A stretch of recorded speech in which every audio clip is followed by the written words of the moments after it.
The 2025 Toyota Corolla Cross SUV. We have some subtle new updates to talk about for this latest model year. So first, let's talk about the trim levels first. So regarding the Corolla Cross, it's available as a gas model and a hybrid. The gas model trim levels include the base L, then we have the LE, the XLE, and then you can get all-wheel drive versions of the trim levels I just stated. Regarding the hybrid, the base model is going to be the S trim, then we have the SE and the XSE at the top, and all of the hybrid Corolla Crosses come with all-wheel drive as standard. All right, now let's go ahead and let's talk about these updates. So we have the addition of some new colors. We have the Soul Red Crystal color available on the LE, XLE, SE, and the XSE trim levels. Next, we have the Soul Red Crystal color with the jet black roof. This color will be available on the Nightshade models and the XSE trims.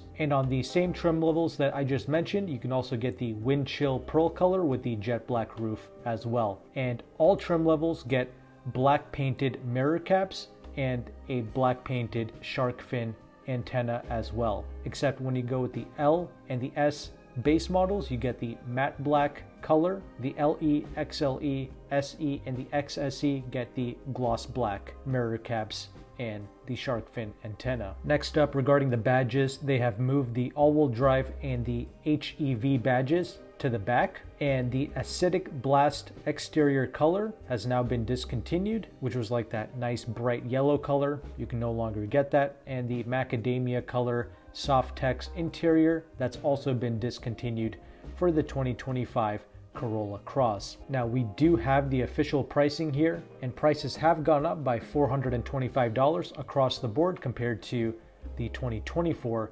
Corolla Cross. And with the gas models, if you want to get all-wheel drive, that's going to set you back an additional $1,300. Of course, when you go with the hybrids, they simply come with all-wheel drive as standard, but make sure to add $1,350 to all the prices that you see on the screen for the destination charge. But that's pretty much everything that you need to know for this latest model year. Is this vehicle worth it? Well, I did do a full review on the 2024 Corolla Cross. You can check that out in the description box below. I go into great detail regarding the trim levels and what I personally recommend. But overall, it's not a bad driving experience. It felt pretty good out on the road. In fact, it has a very similar driving signature to the Corolla sedan slash the hatchback, which is pretty good praise. And I guess one should expect that because this is the Corolla Cross, right? It's in the name. So I like the handling, and even the high-speed stability was good out on the highway, but I'm not a big fan of the cramped interior. There's not that much space for your rear occupants, and the trunk isn't exactly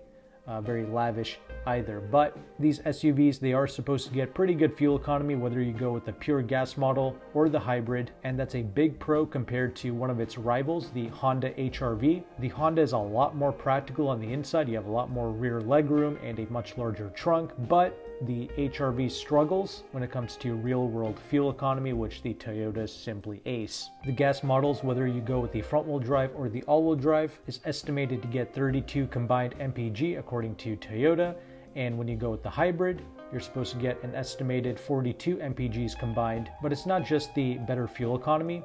The hybrid is a lot more powerful. You get 196 combined horsepower. You get the standard all-wheel drive. So it's a significantly quicker vehicle in the real world. Personally, I would try my best to step up to a RAV4, even if you move up to a trim level of the RAV, which would have less features compared to the Corolla Cross. I do think it is worth getting the RAV4. You get a much more practical interior space, both in terms of legroom and the trunk space. But more importantly, you do get a more robust driving experience as well. It's just going to feel a little bit less chintzy than the Corolla Cross. And that's why I mainly always try to avoid these entry-level products, except for the Mazda CX-30. That feels absolutely phenomenal.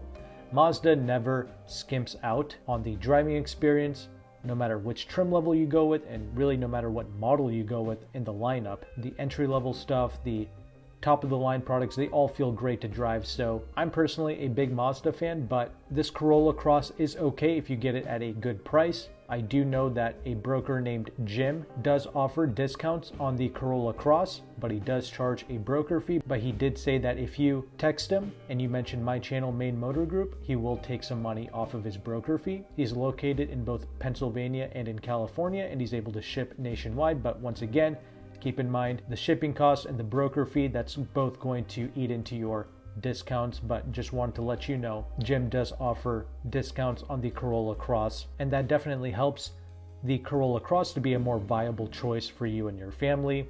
But at the same time, Jim also has discounts on the RAV4 as well. You can see more of Jim on the Leasehackr forum. That's where all of his reviews are at. And you can also check out my full review of the Corolla Cross to get my in-depth driving impressions as well. So hopefully this video was of value to you. If it was, make sure to like and subscribe. Thank you again for watching. Take care and goodbye.